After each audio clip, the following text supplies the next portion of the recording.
नमस्कार दोस्तों, मैं अंकुर उपाध्याय स्वागत करता हूं आप सभी का आपके अपने YouTube channel share market analysis में। अमेरिका के बाजार में अच्छी खासी गिरावट देखने को मिली है, लेकिन ये गिरावट रिकवर हो रही है। यानी कि जिस पॉइंट पे अमेरिका इनिशियल आवर्स में खुला, वहां से धीरे धीरे रिकवर कर रहा है। क्या रिकवरी पूरी आ जाएगी? क्या बाजार में कोई डर, कोई घबराहट नहीं है? क्या ये जो इन्फ्लेशन का डेटा आया है इसको इग्नोर कर दिया जाए? क्या भारतीय बाजार जिस तरीके से चल रहे हैं बीते कुछ ट्रेडिंग सेशन से वैसे ही कंटिन्यू चलेंगे?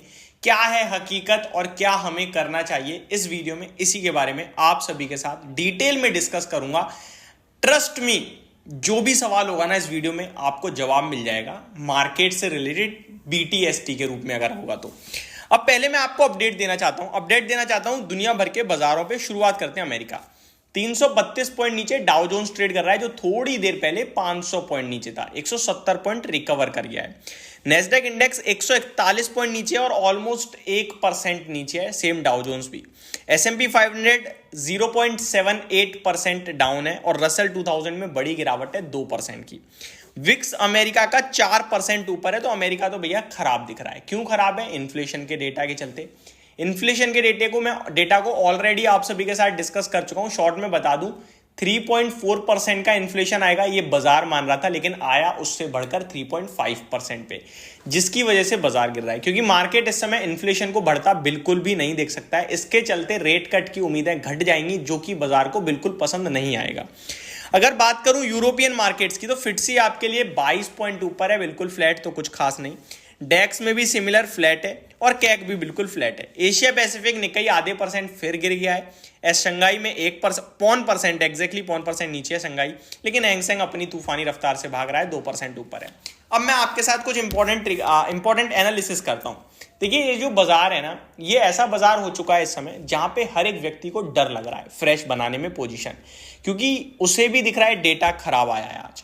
उसे भी दिख रहा है, जो मेरे को दिख रहा है मैं वो बताता हूं, उसे दिख रहा है नहीं दिख रहा है मेरे को नहीं पता, लेकिन जो मेरे को दिख रहा है वो मैं आपको बताता हूं।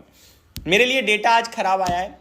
मेरे लिए अमेरिका, जापान का मार्केट, अमेरिका में डाउ जोन्स हो, नेस्डैक हो, कोई भी हो इंडाइसेस, ऊपर से 3 से 4% नीचे है। लेकिन भारतीय बाजार कहां खड़ा है? लाइफ हाई पे। ठीक है, ये क्या दर्शाता है? ये दर्शा रहा है कि हम एक्स्ट्रा ऊपर है। करेक्शन बनती है, कभी आएगी पता नहीं है। दूसरी नेगेटिव चीज, आपका आज डेटा जो आया इन्फ्लेशन, ये काफी बड़ा नेगेटिव है। तीसरी नेगेटिव चीज, आज म्यूचुअल फंड्स का डेटा आया था जो मार्च महीने में बता रहा है आउटफ्लोज हुए हैं, बट मैं उसको नेगेटिव नहीं मानूंगा। क्यों? क्योंकि उसका SIP अभी भी कंटिन्यू है। मार्च में प्रेशर था, वो खत्म। अप्रैल में सब कुछ ठीक है, या फिर वापस से ऊपर आ जाएगा। मेरे को लगता है आउटफ्लो की जगह इनफ्लो ही आ जाएगा। लेकिन तीसरी बड़ी चीज जो है वो ये है कि सेंटीमेंट्स इस समय ना बुलिश हैं, लेकिन पोर्टफोलियो के लिहाज से नहीं, इंडेक्स के लिहाज से। अब इस बीच में मैं क्या करूं? क्या मैं शेयर्स को बेच दूं? क्या मैं कैश हाथ में रखूं? देखिए, ये सारी चीजें 22,000 पे भी थी, 21 पे भी थी और 20 पे भी थी। लेकिन अगर हम कैश हाथ में रखेंगे तो हम बड़ी तेजी मिस कर सकते हैं। फॉर एन एग्जाम्पल, अपना एग्जाम्पल, मेरे को लगता है यहां से 2% निफ्टी करेक्ट हो सकता है। 2% कितना होता है? 450 पॉइंट। अब ये 450 पॉइंट की करेक्शन के डर से अगर मैं शेयर बाजार में पैसा नहीं लगाता हूं, तो पता चले कल को 23,400 हो जाए, 23,100 हो जाए, फिर वहां से 400 पॉइंट करेक्ट होगा तो मेरे को ये भाव मिलेगा। इससे अच्छा है कि मैं डर में हूं तो मैं कैश रखूं, लेकिन पूरा नहीं, मार्केट में भी रहेगा और कैश भी रहेगा। शेयर बाजार को टाइमिंग करने की औकात किसी की भी नहीं है, किसी की भी नहीं है। और गलती से एक आध बार कर भी लोगे ना, लाइफ लॉन्ग नहीं कर सकते। तो मैं उस पर फोकस भी नहीं करता। मेरा डेटा कह रहा है, मेरे को पता चल चुका है, मैं डिसिप्लिन पे फोकस करूंगा। डिसिप्लिन क्या कहता है? 100 रुपये 70 इन्वेस्टेड, 30 हाथ में, उस 30 को मैं लगाऊंगा गिरावट में। कितनी गिरावट में? 1-8% की आए, थोड़ी बहुत नहीं, सीवियर गिरावट में 5-7% इंडेक्स नीचे आ जाए तब मैं पैसा लगाऊंगा। अदरवाइज मैं अपने पास पैसा हाथ में ही रखूंगा उस 30% को, क्योंकि मैं हर गिरावट में तो नहीं ले सकता। कोई सीवियर गिरावट आएगी तभी वो 30% यूटिलाइज करूंगा, वही मेरी पोर्टफोलियो को लॉन्ग टर्म में वेल्थ क्रिएट करने का दम रखेगा। अब यहां पे बाजार में जो ये रिकवरी आ रही है अमेरिका में, मैं इस पे बिल्कुल ट्रस्ट नहीं करता हूं। नोट माय वर्ड्स, अभी बाजार खुल रहा है, 8:21 का समय हो रहा है जब वीडियो शूट कर रहा हूं। ये पूरा रिकवर हो जाए, सुबह हम देखेंगे, हम सब बात करेंगे और यही कहेंगे कि भैया अमेरिका रिकवर हो गया। अगर ये कहेंगे तो भी मेरा डर पूरा रहेगा भारतीय बाजार को लेकर कल। क्यों? डेटा खराब है। अमेरिका रेट कट के बारे में नहीं सोचेगा। अभी यहां खराब आया है फेड की पॉलिसी में, अब रेट कट के लिए भी कुछ ना कुछ नेगेटिव आ जाएगा। और अगर बाजार गिर गया तो फिर तो कुछ है ही नहीं, फिर तो हम सभी डरे पड़े होंगे।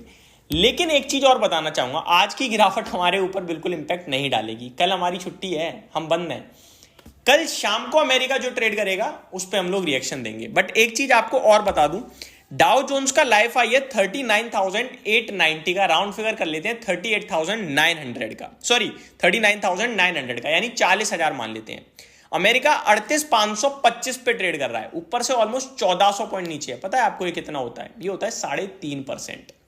और हम लोग कहां हैं? लाइफ हाई पे 3.5%। अगर इसको भी एडजस्ट करेंगे ना तो हम आ जाएंगे 22,000 के नीचे, या 22,000 पे, माफ कीजिएगा। तो थोड़ा सा डर तो बनता है। ये मैंने आपके लिए सब कुछ कैलकुलेट करके बताया है। अब मैं आपके साथ आज का एफआईआई का डेटा भी शॉर्ट सिंपल समझा देता हूं। पॉजिटिव आया है, एफआईआई 2778 करोड़ का खरीद कर गए हैं, डीआईज 163 करोड़ का खरीद कर गए हैं। दोनों की बाइंग का फिगर आया है। और अभी के लिए सिर्फ इतना ही। कल आपके लिए छुट्टी है और हम वहां पे कुछ डिटेल में एनालिसिस करने की कोशिश करेंगे, कुछ स्टॉक्स का, मार्केट का। होप आपको सारी चीजें समझ में आई होंगी। Thank you so much for watching this video. Good night guys.